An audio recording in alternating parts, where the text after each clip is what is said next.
What up, hogs? Grab a plate and form an orderly line because Epic Bacon is back on the menu. We hope you guys are hungry for some top quality slop today because we are eating good. Almost as good as Dave and I have been eating over the weekend. Just wanted to start this episode with an apology that our schedule has been completely fucked lately.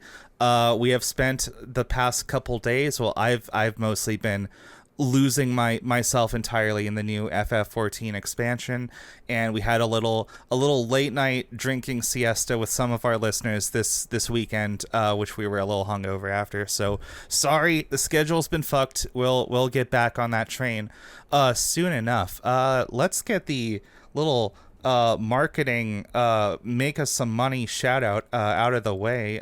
Dave, tell people where they can support the show. Yeah, so you can support the show on Patreon. We have a Patreon. Imagine that. Podcasters with a Patreon. That's crazy. You can find us on our Patreon in the show notes, the show description. No matter how you are listening, it should be in there.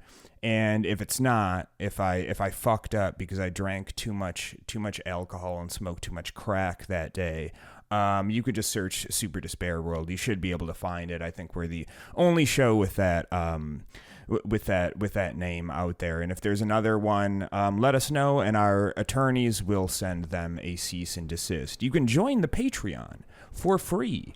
And if you want to support the show, you can send us a sinister $6.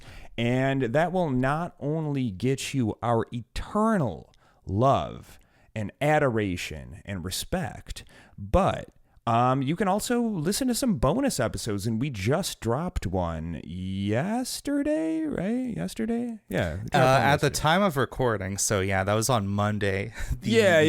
In the time, right. So, so then, and these, we thought this was going to be just like complete bullshit, just us, yammering incoherently, but these the bonus episodes have actually been pretty good. I feel like we've wrapped up recording for all of them. It's like, hell yeah, that was actually. If you guys need a teaser for the last one, really gonna try to sell this here. We spent a little bit talking about electoral politics, the fucking bullshit, terrible, awful, despair-inducing debate you might have watched over the weekend. Just riffing a little bit about that. I told an amusing story about, apparently there was a cult in my hometown, which I've thought about for many years, but I guess it just came up in convo. They have a very cool bus. I'm sure you'll love to hear about that.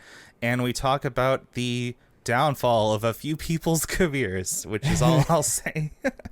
yeah, and I happen to be familiar with the same cult, so that was a real slam banger. But aside from the Patreon, we do have a Discord, and if you get in there, you have the opportunity to hang out with the coolest people on the planet, guaranteed.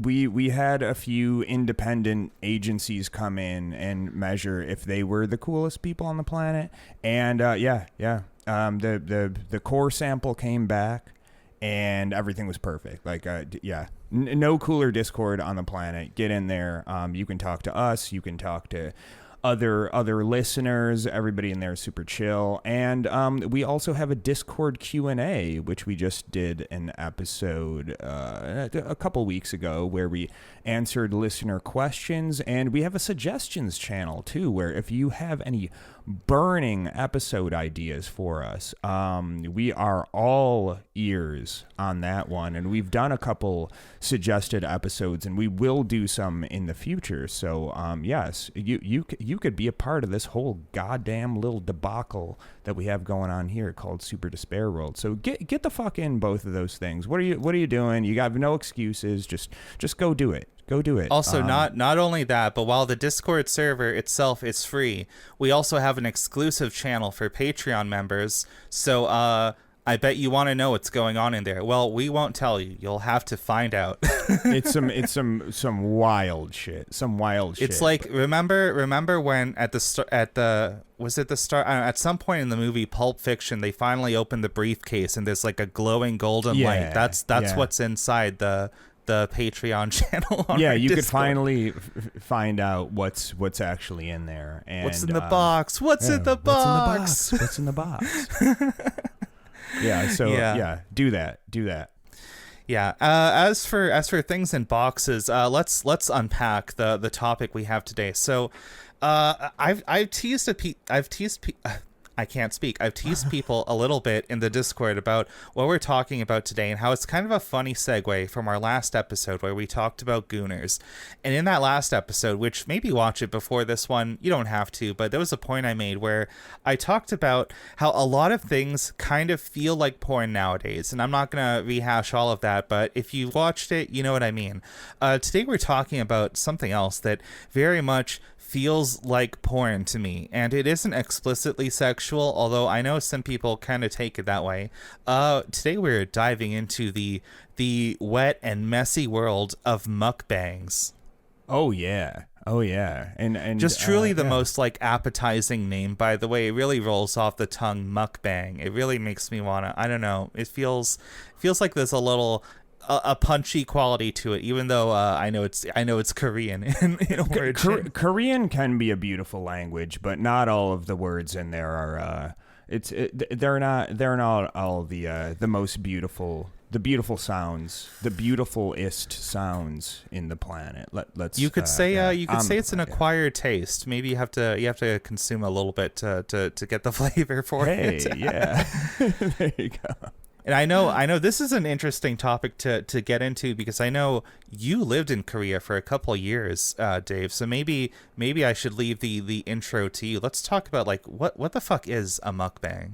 Yeah. So the word itself, mukbang, it's two Korean words put together. The first one is mokda, which is the native Korean word for to eat. And bang comes from bangsong, which means it's like broadcast. So put the two together, and you're talking about a broadcast where you eat stuff. That's really what it all comes down to. A food cast, if you will, like a podcast, but for food. Yeah, a podcast, but for food. And in this, if you've never seen one before. Well, what would you expect? It's usually consists of a person eating food in front of a camera, and you might ask yourself, what else goes on there? And like things do, like they talk sometimes. They might edit it in a funny way or something like that. But at its core, it's a person eating food in front of a camera for your entertainment. Yeah, it kind of brings to mind a sort of like, I don't know how popular it is nowadays because this is very much like a kind of normie content that I've never been into at any point in my life. But it makes me think back to like an earlier era of YouTube, back when everybody had a vlog. Remember vlogs? Yes. Just people talking about like inane bullshit in front of a camera. Which I guess, I don't know, podcasts aren't a whole lot different, but I feel like blogs felt much more aimless. There wasn't really like a whole topic thing. At least most podcasts have some kind of premise to begin with. I thought I'd ask. So when we talk about like a food broadcast, I think these kind of started out pretty simple, right? With just a person kind of talking in front of a camera. But when we think about mukbangs today, there's like a very different image that comes to mind. Because it's not really just about eating, right? Most of the time when we bring it up, it's about like eating in like extreme excess, like really focusing on just like the crazy amount of food on one person's plate, right? Yeah, and I don't know what the origins of this were, like how they were initially, but I mean at this point in the whole mukbang scene, like it seems to be centered around people just eating like insane amounts of food. So like there's a lot to talk about in that situation, but I mean yeah, like it usually, when you see something like that now, and maybe you've seen one of those recently, yeah, it's usually somebody with like a meal that could feed 8, and it's just somebody sitting there devouring the entire thing. Yeah, like I think about what a mukbang is, and I'm trying to like, this is very much not my sort of thing. I'm not into this content. I on many levels I don't really understand it, but this show is about trying to understand things. So I think about like, okay, what's the appeal of this for people who are into it? And I think it's probably changed over time, right? Like I look at some of the early stuff where it is more just about like, oh, this is just a simple broadcast, a live stream or something where somebody is eating food in front of you, and maybe they're doing like a vlog thing where they talk about their life or whatever. And in that sense, like I think maybe it could like fulfill like a bit of a social thing, right? Like I don't know how deep you are into like cringy Japanese otaku anime content or whatever, but there's all that stuff that's like shit that feels like it was basically made for like lonely, like neat incel type dudes, where it's oh, this cute girl goes on a date with you. It's like a dating sim sort of thing. Oh, you can talk to this cute girl. It's like she's really there in front of you. And I know like when it comes to food, I feel like across the entire world, it feels like food is just like such like an innate part of like human culture, just like on every corner of the planet. So it's like, oh, okay, you're watching this person talk towards you, I guess, having like a little exchange of ideas, of words or whatever, and there's food there. It feels kind of cozy, kind of intimate. I could kind of see why some people might be into that before we got into the age of excess, you know? Yeah. And from what I understand, and from what other people have said, like part of the origins of this are in the fact that, well, in Korea, like among other places, eating food is a very social thing. So like, in the age of loneliness and disconnect from other people and isolation and all of these other things, well, like, what's the response to this? Well, yeah, you just fulfill all of your normal human needs online, and you can instead of like finding a friend to eat lunch with, you can just pop open a live stream and watch somebody eat, and maybe you're eating your cup ramen with them, or maybe you're just pretending that you're there at a meal with somebody, and that's like that's fucking weird. Also, like, don't get me wrong, I personally, like, I eat with friends all the time. We go out and eat, whatever.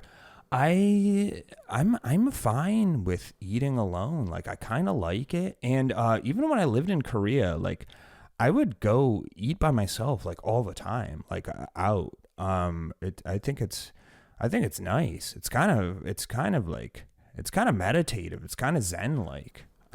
Yeah, I was just about to bring that up too, because, you know, I'm kind of speaking out my ass here, because I didn't really grow up in a culture where food is like a very particular social gathering sort of thing. So maybe it's a different mindset, but it kind of brings to mind something I experienced when I was a teenager, was the idea about going to the movie theater back when that was like an affordable thing that wasn't like a totally dog shit.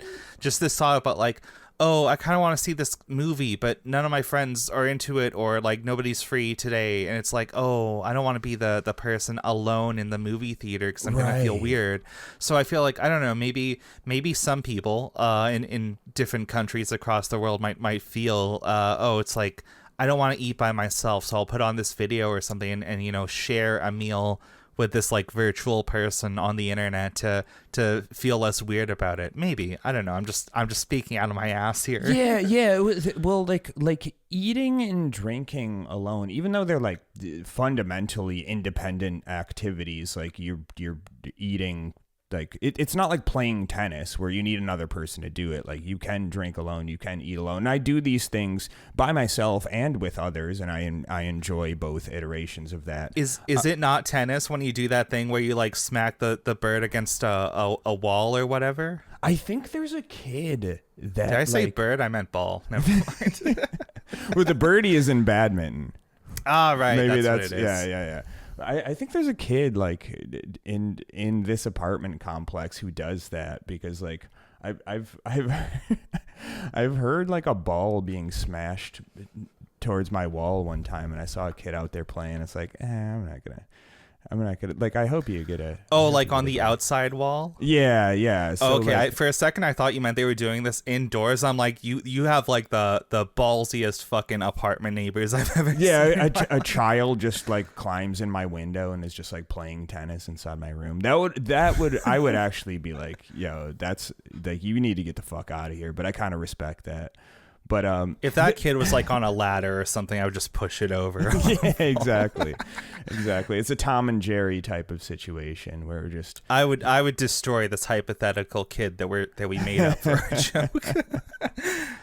Yeah, but the movie theater thing, the watching movie, I never got that. I mean, I'll watch movies with people, but it's like So I haven't been to the theater in many years, but I will say I think COVID has kind of changed my opinion on this, because now if I want to go see a movie, which I don't because it's expensive as fuck, but the theater in the town near where I live, I'm not going to describe it too closely, but it's a pretty cute, cozy, small sort of theater. I have been tempted to go there a few times, but I'm just not really a big movie person. But like, if I was there and I was going alone and I found out there was nobody else in the theater, I'd be fucking stoked. I'd be like, oh, thank God I don't have to worry about catching a fucking flu or some shit nowadays. Yeah, but that one is like, I don't understand. Like, I understand going to the movies with your friends and, you know, you get to share some popcorn and then you talk about it afterwards. But I don't know how this became like it's shameful to go to the movie theater alone. Like, that doesn't make sense to me. This is an activity where you sit there in silence and look at a screen, and it's like going there by yourself you sit there in is silence. weird. Yeah. Right, I don't know. right. It's a whole thing. We'll talk about movie theaters sometime. Yeah, or maybe yeah. we won't. I don't know, because I haven't been to one in forever. Yeah, but fuck movies. Yeah.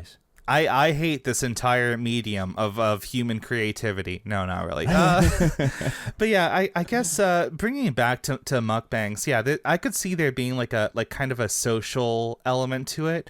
And I know I've heard some people talk about different reasons that they're into it as a whole, but I feel like if you are into it for like the social aspect, that only really applies if like the person producing the mukbang is eating like an adequate amount of food that they can actually like fucking talk and form words with their mouth. Yeah. Which I feel like is not the case nowadays. Yeah. So the ones that I've seen lately, and I try to avoid this shit because it's fucking weird. The ones that I've seen like shared, it tends to be like generally. Well, more often than not, it's like a very pretty and like small woman, and they're just like devouring like massive amounts of food, just eating like it just like a family size bowl of noodles, just like one shotting a fucking giant like turkey leg, something like that, and it's just like, yeah, this is clearly meant to be like to be kind of like shocking. To be shocking, which is why this shit was shared with me. I don't know if there's like more low key mukbangs now, but like, I even if there are, I don't think these are the ones that are like going viral. Yeah, and props to all those women, by the way. I don't know. It's a weird thing. I will say, like, right before we recorded this episode, I decided to make myself a little bowl of instant pasta by myself, and it wasn't like an egregious amount of food or anything, but I guess, I don't know, there's just something about pasta that just leaves me feeling like fucking incapacitated afterwards. Like, I'll have the bowl of pasta, and then I feel like a fucking RPG character getting the stunned condition where I just need to lie down for like 10 minutes or something, and then I'm good. But yeah, I guess there's kind of like a disgust element, like a pure physical element to it. Like, wow, I can't believe this person just like consumed that much food all at once. That's like a crazy feat or something. But then I guess you bring the cute girl into it, and it's like, oh, maybe this is like it has a bit of a perverse like sexual quality to it as well. Yeah. So that's the thing, is like they've kind of, I'm not going to say devolved, but kind of like leaned into a few types of like, so I don't know what like the true origins of this are. Maybe it was what I talked about before, just like a stand-in for social eating or something like that. But like, I feel like the stuff that I see that gets shared a lot is it does tend to be like slightly perverse, and it either leans into like the like the excessive eating from a person that you wouldn't consider somebody who eats excessively. So it's kind of like, because like it's like, oh, what kind of person eats like 8,000 calories in one sitting? It's got to be some fat slob, right? Oh, but it's a pretty Korean girl with like nice makeup, and she's so kawaii, and she's so kyowa. She's so cute. Like, is that like the Korean word for kawaii, for cute? Kyowa. Yeah. Interesting. Yeah. Learn something new every day. I was gonna add, on the flip side of that, I've also seen other mukbangs where it very much is about like the person eating, they do look like fat and kind of sweaty, and they like making all these breathing noises, and then it's like, oh, is this like a performative disgust thing? Like, oh, you're supposed to like look at this person like kind of like a modern day like circus freak show or some shit, right? Yeah, exactly. I remember I was once watching. This was a couple of years ago. It just came across my feed. It was like this guy, and he was eating like cheese out of like a fondue cheese fountain or whatever, just straight off of there, and it's like, that's a disgusting amount of cheese to consume all at once. Wasn't there a video where that Boogie guy just ate like a jar of mayonnaise? It would not surprise me if Boogie has done mukbang content at some point. That guy will do like basically anything for views. I didn't even think it was mukbang. I'm pretty sure there's like a GIF from like the tenor, like if you have like the GIF keyboard or the like on Discord or whatever, and it's, if you search mayonnaise, it's just like him with his shirt off, just like eating mayonnaise out of a giant jar with his hand. God, you're right. Oh, it's the first result. I don't know if that was a bit or if that's something he enjoys doing. That's fucking I don't know. Boogie is basically like, he's like a Funko Pop human being, right? This guy will just like do anything for views. I do not. Everything I've learned about Boogie has been against my will. Let's just say that. I was never a fan. Then I watched that little documentary on him, and once the like young naive girlfriend thing popped up, I was like, yeah, that's. I'm just gonna say people like Boogie are why I will never like actually you whenever you go off about World of Warcraft players. I'm like, yeah, I get it. True. But there's another aspect of this mukbang content that that might play into people's preferences for content that doesn't really have to do with the food itself, is the ASMR shit. Because I know I could see that. Yeah, there's definitely some mukbang people that play into the ASMR stuff like really heavily, and it's like kind of the clicking of the chopsticks and the fork and the mouth smacking and the I think I've seen slurping this as well. I remember once seeing, I think they were eating like breaded like prawns or something, like a deep fried like Japanese prawns or some shit, and they'll like hold it up to the microphone and like snap it in half, and you hear the crunch and everything. The ASMR stuff is weird. We're definitely doing an ASMR episode at some point, and by that I mean talking about ASMR. I'm not fucking doing it for you guys. You gotta up your Patreon pledges for me to produce that sort of thing. But it's just like a weird like middle ground between like a lifestyle or hobby and like a fetish, and it's like that line is very blurry sometimes. Right. And I know it's like the whole eating thing for some people, hearing the sounds of like people chewing or whatever, it's like just the most unbearable grating sound in the world. For me, it's not like a whole like sensory pain thing, but I don't like it. You know? Yeah. So that's a thing too, is like, Koreans, but to a much higher extent, Japanese people, in my experience, really big on like making noise while eating, and I don't know if I don't know if it's like a cultural thing to like kind of like show that you appreciate ice cream the so food. good. Yeah. Well, not that kind of noise, but like Japanese people love to slurp shit. You know, I would be at like Yoshinoya or something, and there's a guy like slurping rice out of his bowl, and he's just like,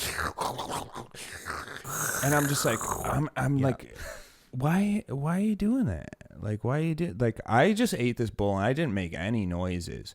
But there's also like people who just, you know, aside from that, like eating noise, they're just like, mashita. Basically, fucking like orgasm noises. Yeah. And it's like, I mean, if that really contributes to like your enjoyment of the food, or if you're really in the throes of ecstasy that much that you have to just exclaim it out to the world, like, okay, cool. But like, I just always wondered how much of this is performative, how much of this is cultural, how much of this is just them just like enjoying food. So it's like, yeah, I don't really know, but like there is definitely a cultural aspect to this just because I've seen it so much. So like that translating into mukbang content is pretty natural. Yeah, and I feel like, I don't know, this is going to, I guess, be a little bit of a theme this episode, but it seems like on one end of the spectrum when it comes to like excess, right? Because I feel like, oh, okay, if it's like culturally acceptable to like, you know, like slurp up the last bit of soup into your bowl or something, that's fine. I feel like that's a more casual sort of approach to like enjoying food or something. Whereas like the other opposite side of the spectrum for that, which I also think is kind of excessive, is like when you've got like really like upper crust like society sort of etiquette about like, oh, you must never put your elbows on the table, you have to use the proper plates and forks or whatever, and that's not really as popular nowadays. But these are the two extremes of the spectrum I see, and I feel like, I don't know, maybe the proper way to go about is more closer to the middle, if you know what I mean. Yeah. You have to like spoon your soup in the opposite direction of your body. It's like, This is like, you have to know the correct purpose for these 4 very slightly different sized forks. Yeah. I will say though, as far as cultural shit goes, Korean people, especially men, tend to eat very quickly. And the reason Korean men do is because there's compulsory military service there. So, from what I understand, the food breaks there are very short. So it's like you get all this food, but you have this short amount of time to eat this, and then you need to get your ass back in gear. So, yeah, that makes sense. Yeah. Like military culture is very like strictly, you got time limits on everything. You gotta right. Gotta keep your ass in gear. And they might want to finish early so they can go have a smoke break too, or something like that. But like, yeah, and I'm a really slow eater. So me too. Yeah. So one of my ex-girlfriends in Korea, she was like, "It's very rude that you eat so slow because like everybody eats fast," and I was like, I do not give a fuck. I'm sorry. I'm not going to like wolf down my food just because it's what we do here. I'm not going to get a stomach ache and not enjoy this because it's like, this is the way things are done. I'm like, maybe I'm an asshole. Maybe I'm an asshole. I don't know. No, I'm the same that way. That maybe feel free to tell me, oh, this is like, oh, you're a white chauvinist. Oh, the culturally insensitive. I don't care. I will sit in the middle of the restaurant. I will slowly go through my meal. I will take one bite and then like have a flashback sequence where I think back to something happy in my childhood for the next 20 minutes. I will enjoy the meal however I fucking like, absolutely. You know? Yeah, and to be clear, there's different types of meals in Korea. Like if you're having Korean barbecue with like 7 of your friends or something, you're not expected to like wolf this down. It's kind of an experience. But like, that's a special event. Yeah, which yeah. I regret that I've never got the opportunity to enjoy Korean barbecue, but I've always wanted to. Hey, someday we're gonna make it happen. I've also heard very good things from some friends about like a Mongolian style barbecue place, which that also sounds amazing. I've heard more and more about Mongolian food. And it sounds really cool. I think they do a lot of hot pots, which I'm a huge fucking fan of hot pots. Like this is a bit of a divergence, and it's not even like a restaurant thing, but I remember I once saw this video. It was like this maybe the guy was like just dressed up in costume or something, but it was like a fucking like nomadic like Mongolian like horse sheep herder dude. Yeah. He was making the soup out of like cow bones or something. It was like the spine bones of a cow or something, and it just looked fucking amazing. It was like cooking the bone in the broth, and it like boiled the bone marrow or whatever. And it looked was this like delicious. a TikTok video? Where'd you see this? I think it might have been. I'm pretty sure it was like I think I know who you're talking about, and I think they play up the like rural Mongolian shit a little bit. I'm but, like, sure they do, but they're definitely out there, and they're definitely doing the shit, and the food just looks fucking fire. Like it looks so good. Like it these looks incredible. Yeah. And I will say, I don't know, maybe just a point about cultures in general. I feel like people have a lot of like weird assumptions about more like cultures that diverge more from like modern Western norms or whatever, like nomadic cultures or like very rural agrarian ones in places parts of the world like Mongolia or like I don't know, like the deep Amazon in Brazil or something. And people think like, oh, these people are living super primitively, but no, a lot of these people, even in the most remote parts of the world, have access to the fucking internet. They have smartphones. They have TikTok. They're making interesting content out there. So I don't really think at this point in history there's like a lot of non-contacted, like not connected and if they're not, it's usually for lack of infrastructure. It's not because they're like, you know, just some primitive people banging rocks together. It's just like, yeah, we know that there's phones and internet, we want that, but like the only ones I know that are like a strong example I think they're the North Sentinelese off the coast of India.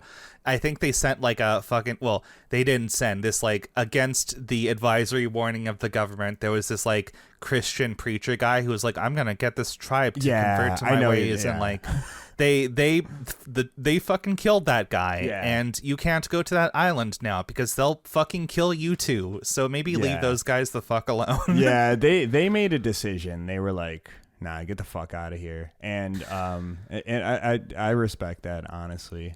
They've made their point very clear. It's not worked out for a lot of cultures in the past, but for them, no, I think these people deserve to be just as miserable as the rest of us. They need to doom scroll Twitter and consume mukbang content like everybody else.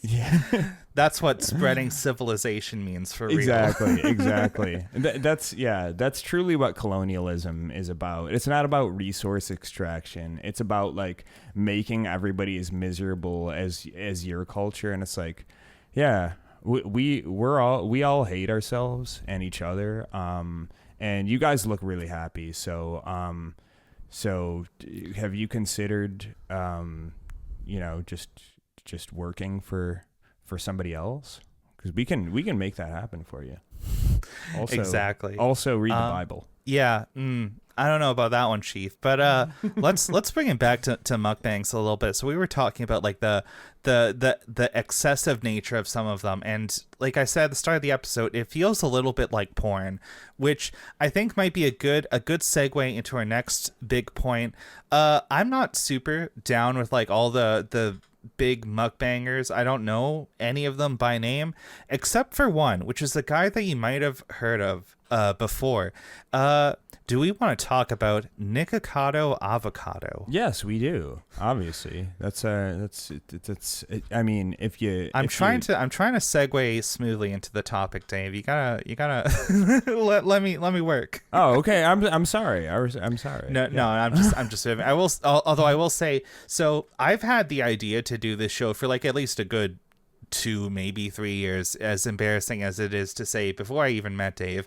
And before we start, I wrote down initially a list of like potential episode ideas, and I still distinctly remember one of the first topic ideas I ever wrote for the show, long before it ever came to be a thing, was I just wrote, let's watch Nikocado Die, because that's kind of what it feels like when you turn on his YouTube channel, right? Yeah, it's depressing. It's depressing.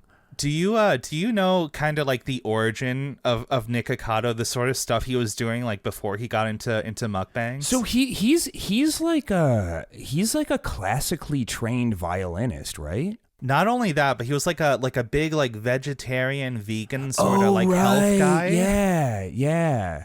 And that's both of those were what he was trying to do before he turned into the iteration that we know him by now, correct? Before the transformation was complete. Yeah. I remember seeing some of his early videos, and he like talks differently too. He doesn't really play up like the I'm the sassy, quirky, like flamboyant gay sort of. He just kind of talks like a normal, like timid, mild-mannered sort of person, and just like going from videos of him like talking about like vegan health stuff, or like, you know, stuff you can do to stay fit and exercise and whatever, and like playing the violin, which he was pretty decent at that. He's good. I actually I read his Wikipedia page before he started recording, and apparently like he's classically trained, and he moved to somewhere to try to join an orchestra or something, and like he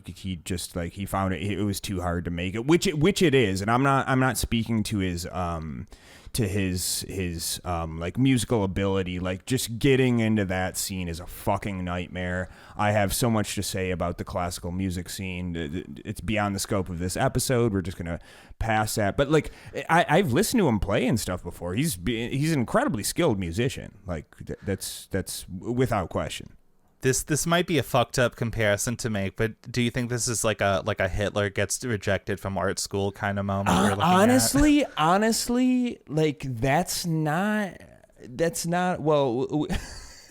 I don't actually know if this happened before he started making YouTube videos. I don't know what the timeline is on this. I'm just cracking jokes. No, I think from what I've seen, I think he kind of just like kind of gave up on like being a professional musician and then became like a YouTuber after that.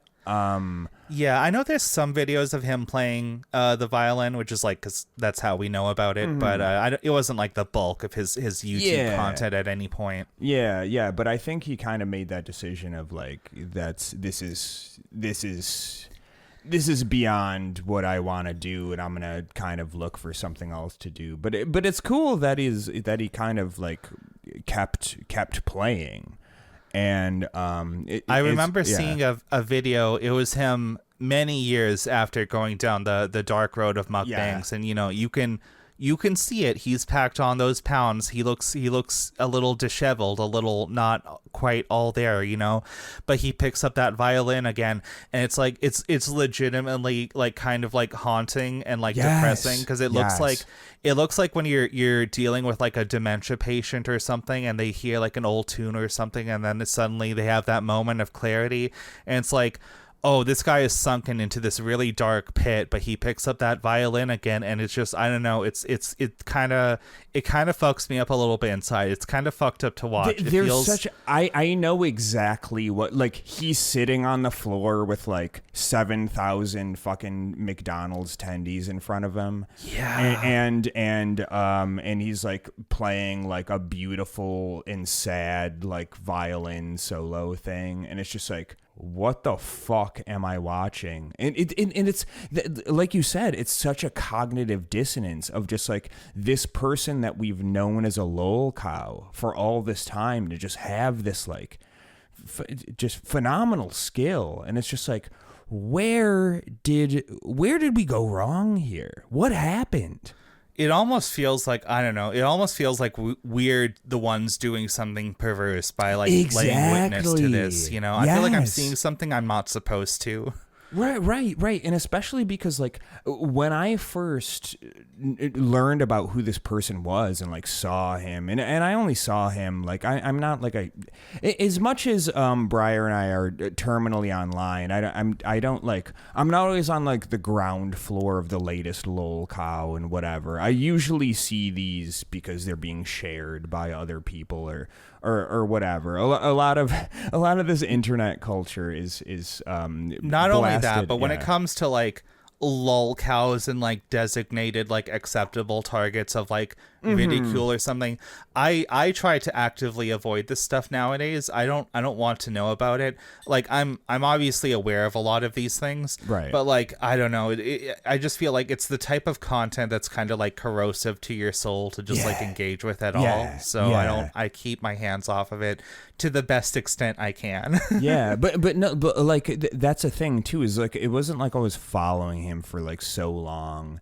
And like I've seen videos of him like just making an ass out of himself and like playing into this, like, and that's the thing about our boy Nico, is like he accepted the mantle of lolcow and kind of leaned into it a little bit. So like a lot of the shit that I've seen is just him just like being ridiculous and kind of like it's the equivalent. I bring this analogy up like all the time, but it's like it's like when you're in middle school and the kid who can't get laughs by just being like cool and charming, so like he has to get laughs by like lifting up his shirt and doing like a booty sway and jumping on the lunchroom table and smearing pizza all over his face, and it's like I don't crazy. I don't think we were recording when I told you this story, but I was talking to you once about how in my middle school band class in the back of the room we had this like big Chinese gong, and I was perplexed as to why this was there, because we were never allowed to use it. It was never part of any of the songs we practiced. It was never part of any of the like musical performances we put on or something. It legitimately just felt like it was there in the room to be like a test. Like this is just an object of temptation, and eventually someone's gonna smack that gong, and my short little angry like French Canadian like angry dude of a teacher is gonna come and yell at them, and it's like I don't know. I just you describe this person who needs to get laughs, like the class clown or something, and I think back to the sort of people that would, you know, inevitably you see it in their eyes, they're gonna smack that the gong. Gong is getting hit. You did before, and heresy. I don't know if that was in a main episode or a Patreon episode, but heresy said the fact that I wasn't gonna buy a gong was like a very big point of contention. So any listeners right now, if you're ever if you're on the fence about donating a sinister $6, you can not only fund Briar's Monster Energy drink addiction, but you could also buy me a gong. Like we could it benefits you. The gong we had in my middle school band class, I remember it being pretty big, but again, I was in middle school, so maybe my perception of the size of things is a little bit skewed, but this thing must have been at least like 5 feet tall or something. Oh, so. Yeah, and those aren't cheap either, because I actually did for something for my grad school program, I looked at like I forget what they call it, like the sheet of you know like instruments that you can buy if you're if you're in charge of the budget for like a school like music program, and the gong wasn't cheap, let's just say. I don't think there's any like budget gongs. There's probably I think back to that meme, or like I think it was a Twitter post or something. It was like, somebody who's good with money, help me budget this thing, and it's like 5 gongs. I think you should spend less on gongs. No. No. Yeah, rent $1,000. Gongs $45,000. Help. My family is starving.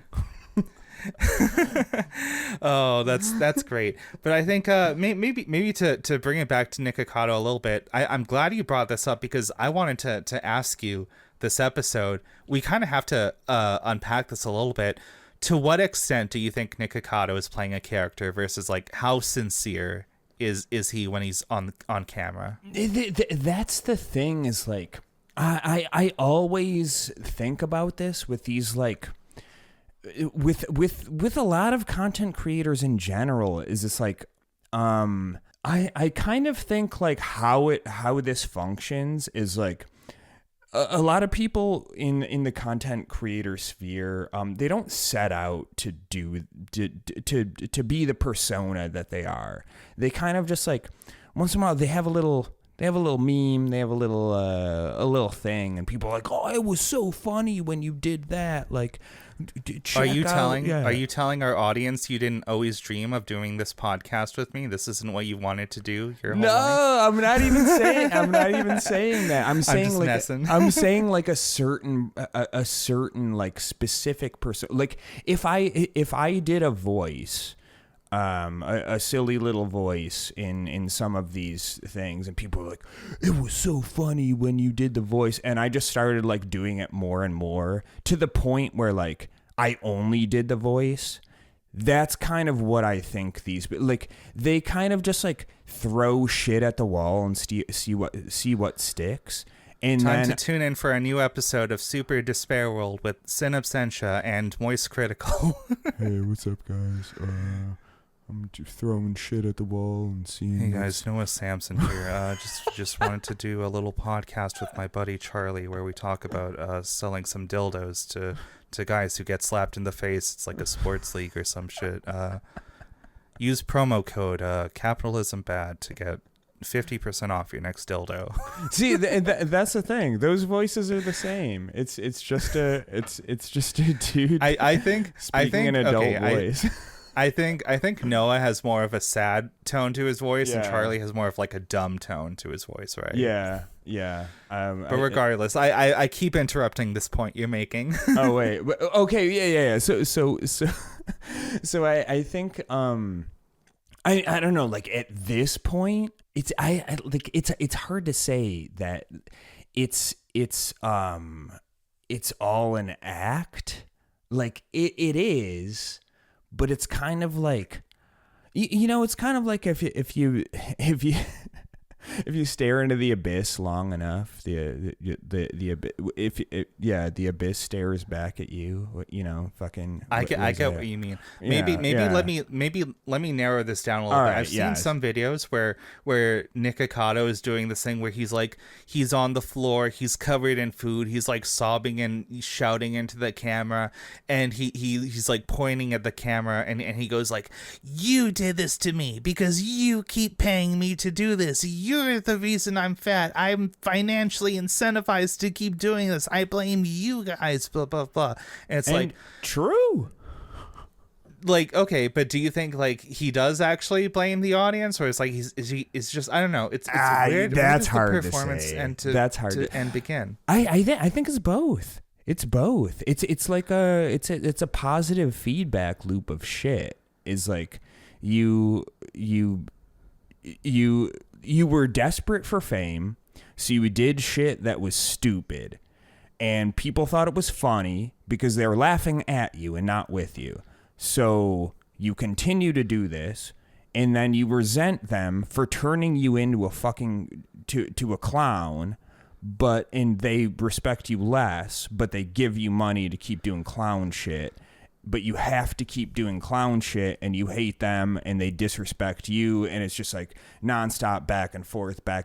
And I mean, like in his case, it does not surprise me that he ballooned up and his health is fucking terrible. Like apparently, like he's in a fucking mobility scooter. Like he has all these like health issues and shit like that. Like it's like, fucked up, but like anything for likes and views, right? Anything for a little bit of money. Maybe I'll give my take on this. So I think there are some things I feel like we can say pretty confidently.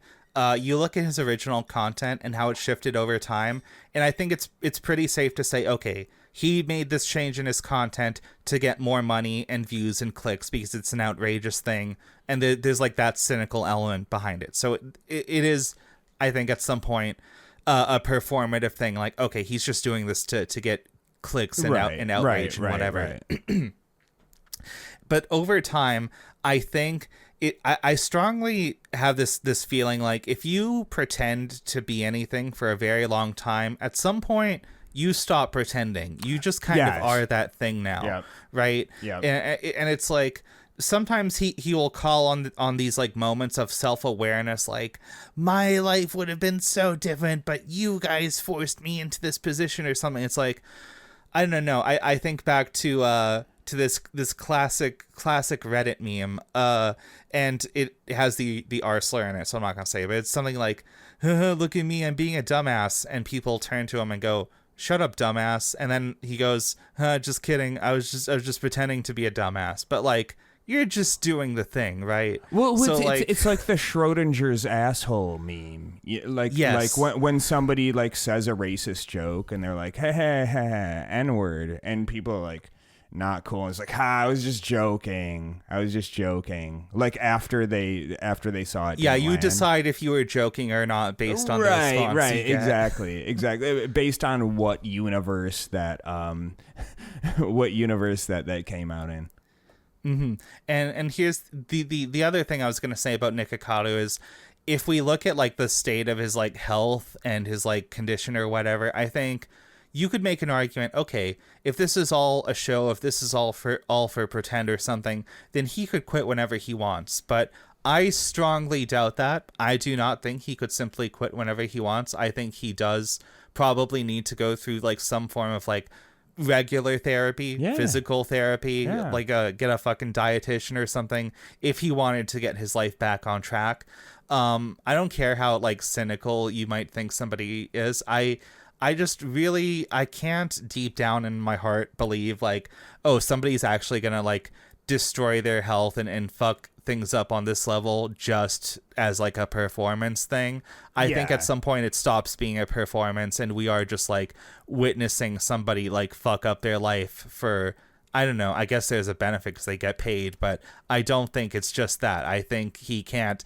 This train is off the rails. It's derailed. We're not getting it back on the tracks. That's what I'm saying. It's an addiction. It's an addiction, and yeah, like I'm sure the dude. I don't think he's a fucking idiot. Like, he's probably been mired in this fucking disgusting, like weird, just like disconnected fucking like social media viral bullshit fucking YouTuber shit for so long. Yeah, I'm sure when it comes to the social media game, he's probably a lot more clever than both of us, right?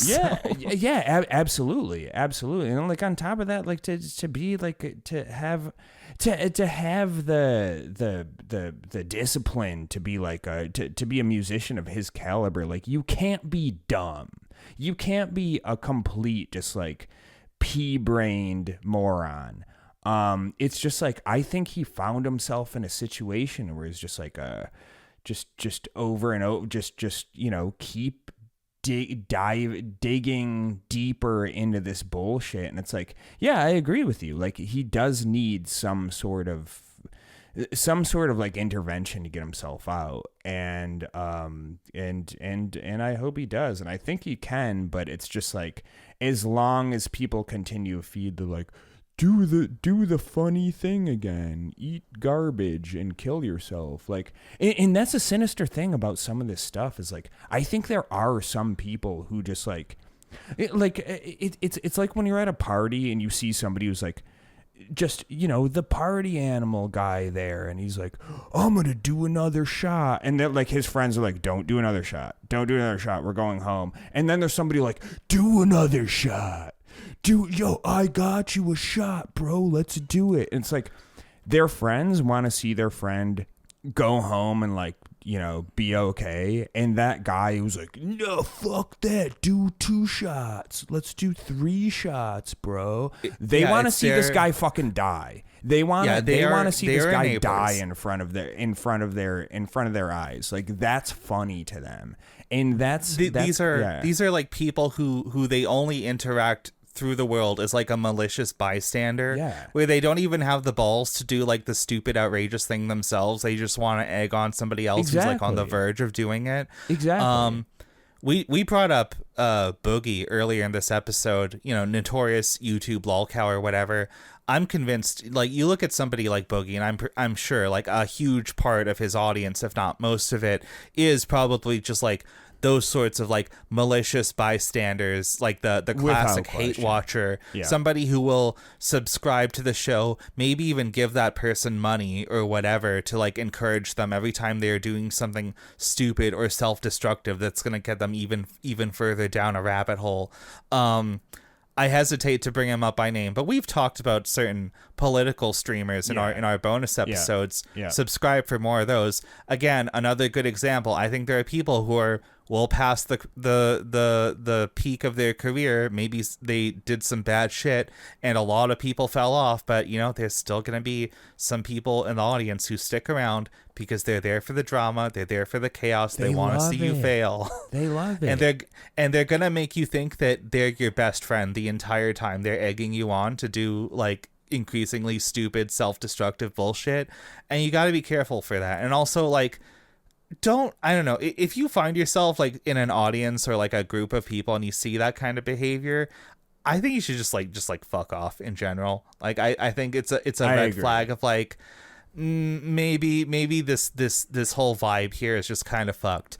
Like, I'm not a big party going sort of person, but like if I was going out somewhere with friends and I went to a venue or something where there was like a lot of those kind of people that are like encouraging you to get super fucked up or whatever, I'd be like, maybe this isn't the vibe. Maybe I don't want to be here. Maybe we can find somewhere a little more chill, a little more positive or something. Yeah, and that's a fucked up thing about like these communities, just these relationships between people in general. It's like the eggers on, they have a disdain for you because they don't respect you and they just think you're just something to laugh at. And then the people getting egged on, well, they have a disdain for you because you don't really like them. You're just trying, but it's like they're just like, they need each other. It's like it's a weird symbiotic but parasitic relationship at the end of the day, like simultaneously. And it's just like, oh God, you guys just need to fucking cut this shit out. Like you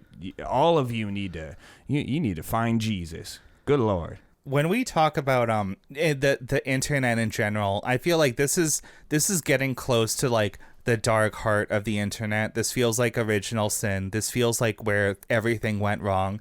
And it's like this compulsion you see in people to like watch other people fail, to consume, the downfall of so-and-so. It's like a YouTube video to like point and laugh at something. Even the term lolcow itself, it's like, this is like somebody who is less than human that you are literally milking for laughs as like a thing to consume.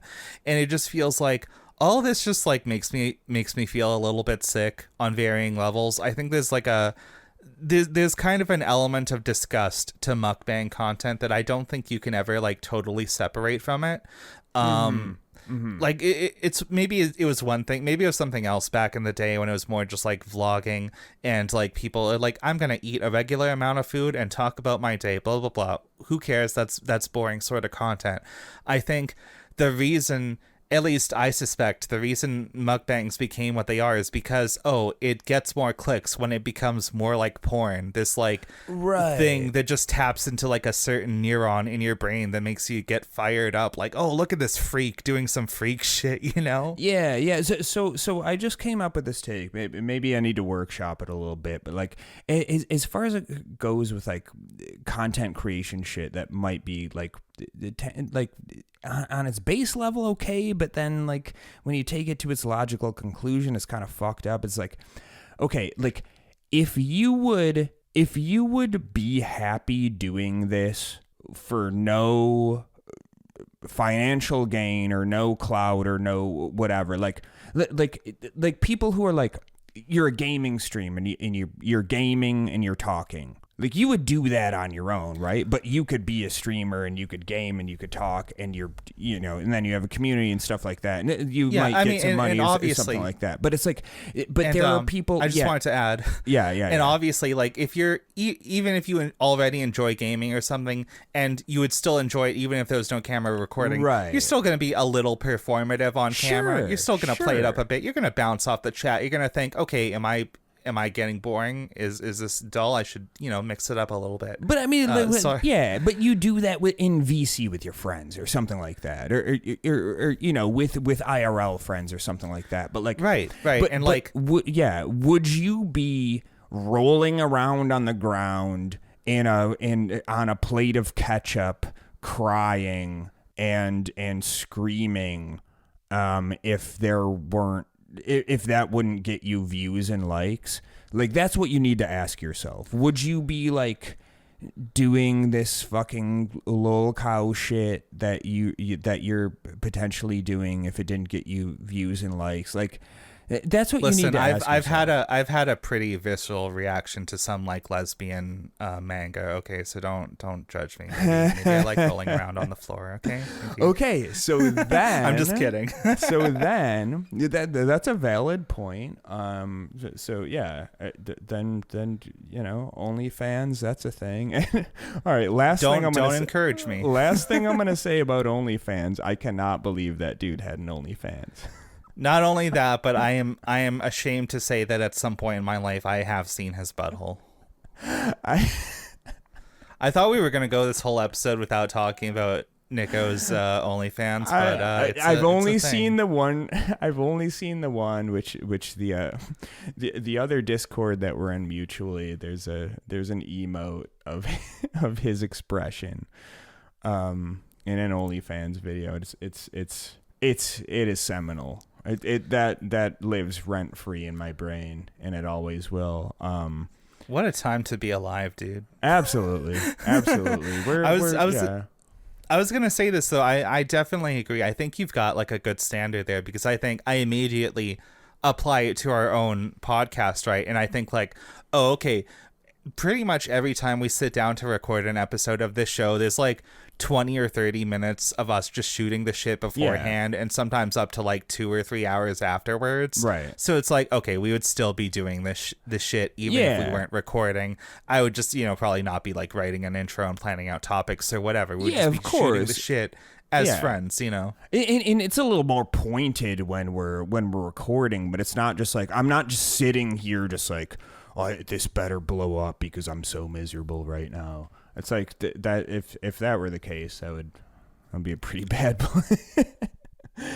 But that would be that's staring into the dark heart of content creation. Yeah, just, exactly. Don't think about views. Don't worry about the metrics. I don't know. I mean, I've always thought about that too, where it's like, I've seen, you only see the slop that rises to the top when you're not slop brained. So like, you just see the people who make slop that have, 1 million subscribers or views or whatever, but because you're forced to see it because people are sharing that or whatever. But it's just like, if you exist long enough on the internet, you're going to learn things you didn't want to. You're going to see content from people who you probably don't want to associate with. What I'm saying is, have you ever seen like a newbie slop creator? And it's just like something with never like 20 views and like just like a struggling channel, but they continue to put out slop. I think it's so sad. It's so sad. I look at the closest thing to slop content that I consume in my regular media diet, which is sometimes I'm a sucker for those YouTube videos. They're like, disturbing stories from the internet. Oh, creepy tales from 4chan. Oh, this person went to an abandoned building and saw some weird stuff. Here's a story about a Redditor that went missing or whatever. And all these channels are like, it's pretty sloppy content, but even then, the smallest ones of those I've seen are still in like the 5 figures of like subscribers, like 50, 60,000 people. I've never seen somebody like just starting out. Like, you don't see somebody with like 200 subscribers making mukbang shit, you know? Well, I just remember when that what's it called, the not AI streamer, the VR streamer, the NPC streamers, when that ice when cream that so good. yeah, ice cream so Gang, good, yum gang. yum, gang gang. When that first like had its 15 minutes of fame, this is when I was still unfortunately using TikTok, and I would just see like I would scroll through the lives and just see like all these people with like one view, and they're just like sitting there doing the bouncing thing, just like yum, like in Okay, like, I need to and I it need was- to give a little shout out to my favorite NPC streamer. It was this guy. He was doing like a performance thing where he was pretending to be Miles Morales Spider-Man. And he was like doing quotes from like the Spider-Verse movies or something. And you know how they have it like a different line they say for like the top donation amounts, like different tiers or whatever. Right. So for his like really expensive like top tier donation thing, he would do the thing. This was like a Spider-Verse thing. So he would do this thing where he goes off the screen on one side, like he goes through a portal or some shit. And then I guess he would walk around the camera through the other side and like jump down from a really high place. And it looks like, oh, this is like a physically taxing thing to do. And there's this video of somebody donating the top amount like 6-7 times in a row, and as he's like going through all his lines and doing this shit where he like has to like run around the camera and jump from a high place, you just hear him muttering like, "This fucking guy, I'm so sick of this shit." And it's like it's the funniest fucking he thing didn't on think earth. that through. And I'm pretty sure like the TikTok donations are like, you could either donate like a tenth of a cent or like 4 cents. Well, So this was like the top amount. I think he still made like a good $200 or $300 from that. Okay. Don't quote me exact numbers, Okay, but even still, yeah. this looked like, just in terms of like physical demand, this looked very exhausting and like tiresome for this dude. Yeah, You can see, I respect you can that. see the frustration on his face, and it's just fucking funny top shelf NPC stream content. Yeah. At least we still get fucking awesome shit like that from. I think I might warm up a little more to mukbangs if like every now and then on the stream you just hear them like fucking like talk some shit to the audience, like these fucking freaks wanted me to eat this much fucking McDonald's, you know what I mean? Exactly. Yeah. But I mean, that's at the end of the day, that's kind of what happens with a lot of these content creators and their audiences. There's a mutual disdain for each other, and it's kind of just like, why the fuck are you guys watching this, and why the fuck are you doing this? You guys hate each other. But it's money. It's money. It's just money. I feel like if you produce that sort of content, like I would never say we should do this because we genuinely really like our audience. There are people who listen to our show who are just like our actual friends that we hang out with and get drunk with and like delay our episodes because we got drunk with them at like 3 a.m. Fuckers. So like, but we like our audience. But I think if you're making more like content mill, like slop sort of content, I think we should normalize those creators being a little more hostile to their audiences. It's like, yeah, I think retail workers should be able to tell you to like go fuck yourself. You know what I mean? Yeah, I agree. And it's like, I think that would be healthy. Yeah, just be a little bit less beholden to the almighty dollar. Stand up for yourself a little bit. Have a little bit of self-respect. And I mean, maybe grow a spine. You don't need to sell all those dildos, Noah. Just make the content you want. I'm sorry. I don't actually hate Noah that much. It's just like a running joke for us now. We hashed that out last time. We're just he's just a fun guy to poke fun at. But I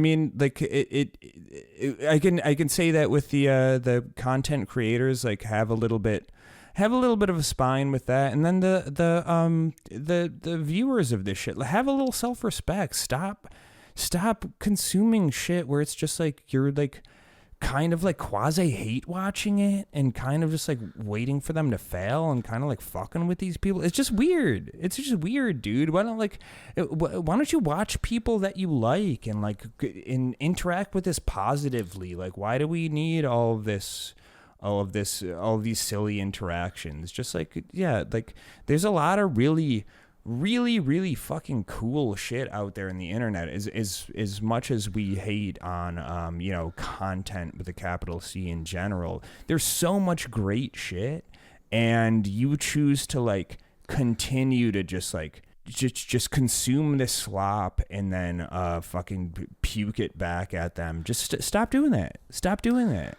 Yeah, and I'm glad you brought that up because I wanted to say a note about just like being a hater and hating things on the internet, right? Yeah. Because I look at the kind of show we produce and I think, okay, where do we draw the line on this? And I want to say, you look at like certain YouTubers, like guys who talk about movies or something, and they fucking hate Star Wars or whatever. I have no opinion on Star Wars, so I don't care. But let's say they make like one video every single fucking day about a new thing they hate in the new Star Wars movie. I don't like this movie. I think it's too woke or some shit. I don't like this Asian woman actress, whatever. Some dumb bullshit. Again, I don't care about Star Wars. I'm just bringing this up as an example. And it's like, wow, you really seem to hate this thing, but you keep making videos about it. It's like a part of your daily routine. Yeah. This is part of your livelihood now. And I think, okay, that's a dumb, stupid kind of hate, because it's like you are clearly harming yourself and like, just simmering in your rage for this thing. And you can't get out of it because now you're like financially incentivized to keep doing that shit. And that sucks. But I think when you look at the sort of show that we produce, I like to think that when we hate on things, it's more of like a liberatory sort of feeling, right? Because when I tell people, hey, this thing fucking sucks, it's with the hope that like they will cut a bad thing out of their life and, like maybe interact with the internet or other people, or just like, their own like fucking internal monologue in a bit of a better, healthier way. You know what I mean? Yeah, and that's my whole thing. Like when I go hater mode, it's catharsis for me and hopefully catharsis for the viewer, and that's why I think we kind of always try to take things back to like a sane and rational takeaway. And it's not just us like forehead vein bulging bitching about wokeness in fucking video games with no conclusion. Like that's the difference, is you guys just, I'm fucking pissed about that, fuck you. And then and it's not just like things I don't agree with. There are people who talk about things I do agree with and who bitch about things that where I'm like, yeah, that is a problem, but there's no conclusion to it. It's just like, I'm bitching and I'm angry and then cut. And it's like, that's just as bad. Just like, I don't think that's catharsis for you or catharsis for anybody. You got to bitch about shit and then tie it back to like so therefore we do this, or this is the way it is and let's move on from there or whatever. But not just like, I'm angry and now I'm gonna go piss myself. Yeah, I think I brought this up at another point, but you look back to like that brief period of time where the Warhammer guys were really mad at us. Yeah. And I look at this one person's account and you do a little math. You look, when was this Twitter account made? How many posts are there? And it worked out that like over the course of 2 years, this person has been posting on average like 150 fucking times a day. Yeah. I'm like, okay, this person's too far gone. I'm taking my hands off of this shit. It's it's just fucked, man. It's just fucked. Like, yeah. Don't be that way. To bring it back to, like you said, a sane, reasonable, rational place, I thought I would ask you, this is the big takeaway for this episode. Yeah. Should people eat 9,000 calories worth of McDonald's every day of their life? No, they shouldn't. Just eat regular amounts of food, and you don't need to make a whole spectacle about it. Do you remember?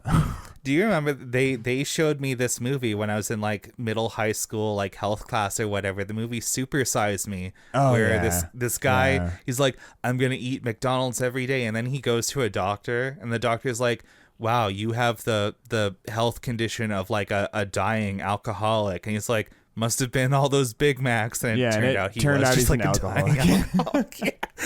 Oh, I cannot believe the fucking grift that guy pulled for so many years. They showed that in schools. Yeah. I mean, I fell for it. I didn't know until like relatively recently that was all bullshit. I mean, it makes sense, right? Like, if you're going to eat fast food for 30 days straight, I'm not saying it's going to kill you. You're not going to feel great, though. You know? But in the span, what did you do, a month? Like, it's not, a month. Yeah, you're not going to, like, destroy your body in the span of a month. Like, I mean, I've known people who are, like, raging alcoholics and eat, like, a shit diet. And, it takes, like, a long time to fuck you up. Like, you're not going to feel great. And you will eventually fuck your shit up. And I don't recommend doing this, but it's not just like I ate a bunch of candy and fast food for a month. Now I'm like literally dying. That's not how it works. The human body is like pretty resilient. Yeah, like I look back to the time when I was living in the big city for college or whatever, and I had like regular access to like fucking DoorDash and shit like that. Back when it was reasonably priced, when things were cheap, because they had all that sweet venture capital money to get this off the ground. The good old days. And I did that for a couple of years, and then I get out of college. I start going back home. I start eating tasty my mom's homemade cooking. My mom's actually a great chef, by the way. I'm not joking around, but like going from like, oh yeah, regularly having like cheap like frozen dinners or like DoorDash meals to like eating real food more regularly is like my main thing. And I was like, wow, I feel more energetic. I feel less tired and shitty all the time, and it was wonderful. And that's been it's been the last couple of years. Having a healthy relationship with food and access to good food fucking rocks, and it's gonna do great things for you. I highly recommend it. Yeah, for sure. Like we like to joke on the show about me having like an energy drink addiction or something. And don't get me wrong, I like my fucking fizzy little goblin juice that wakes me up and keeps the ADHD at bay. But I do still like hydrate regularly. I feel like shit if I go through a whole day without having the good amount of water or whatever. And it's like you gotta take care of yourself. But I think. Right. I think maybe to wrap up, there was one last thing I wanted to ask, which is and I know I'm gonna ask this because I know some people in our audience are probably gonna ask questions like this. The thing I wanted to end on was, do you think there's any good or healthy way to engage with mukbang content on the internet? Maybe, but I haven't seen it. I just think it's fucking stupid. Like I can't really abide by it. I think watching people eat from across the screen, I don't see any utility or value or entertainment value.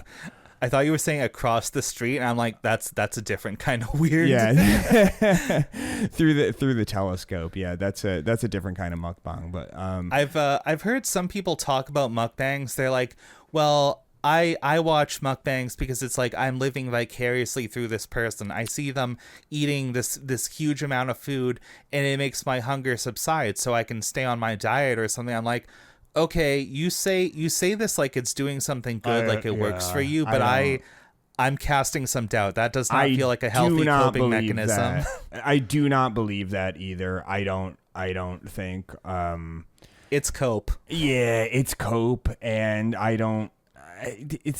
That's like saying like watching porn but not masturbating is like it's that like quells my sex addiction. Like I don't think that's true. Or like watching people drink alcohol and not drinking, that just makes me not want to drink. Like in no fucking universe have I ever seen that, heard of that working. I think that's complete fucking bullshit. I feel like exposing yourself to the stimulus of the thing you want, I don't think that's gonna make it go away. I think you're just like feeding the compulsion in a different it's like way. being at a bar and sitting around looking at people drink, or like being somebody who's trying to quit smoking, and then you're just like standing around while people all smoke cigarettes and like enjoy them in front of you, or anything else. Like Okay, yeah, I'm a sex addict, so I'm gonna go to an orgy because that's gonna like just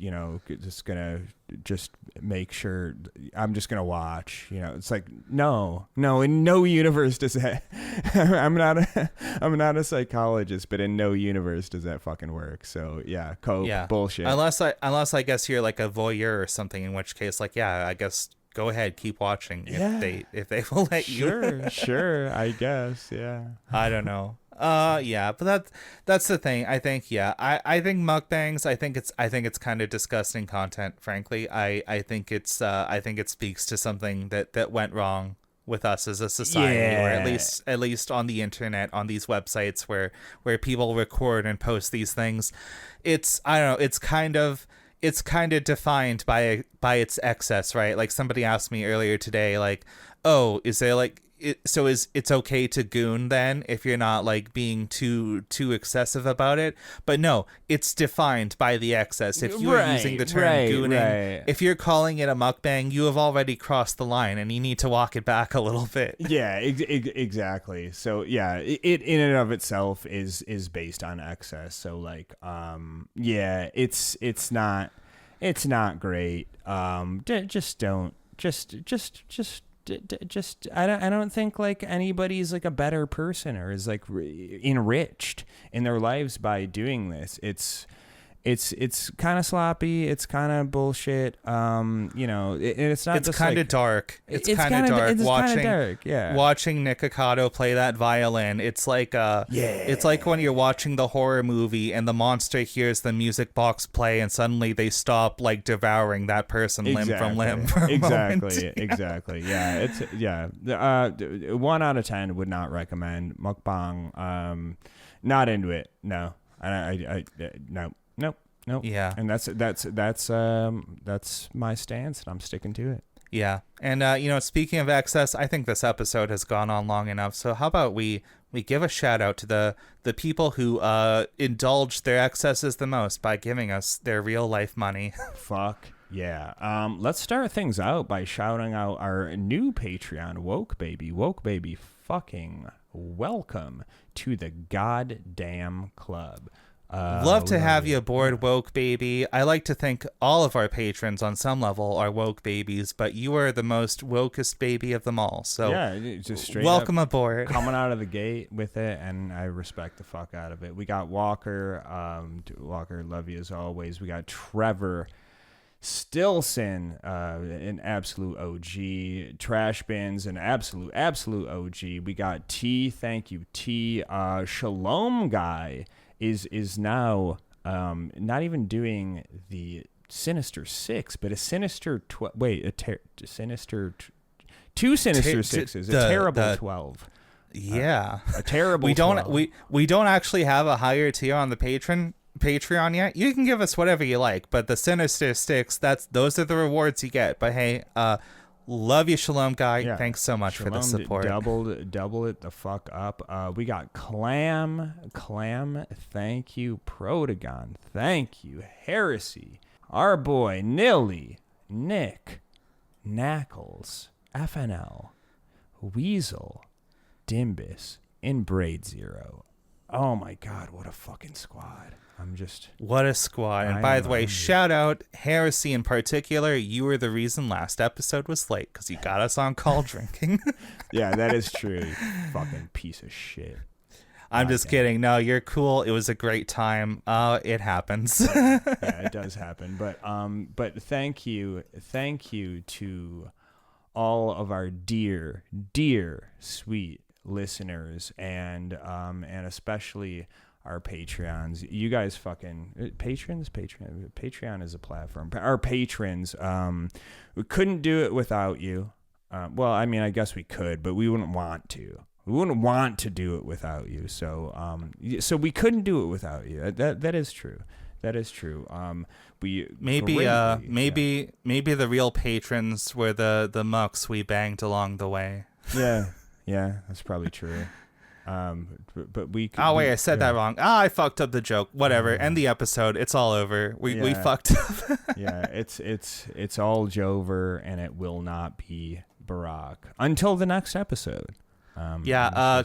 Keep eating whatever we put on the plate. Never stop eating. Keep stuffing your mouths, and we will keep feeding you. Fuck yeah. Have a good night. Oink, oink, oink, oink, oink. Good fight, good night.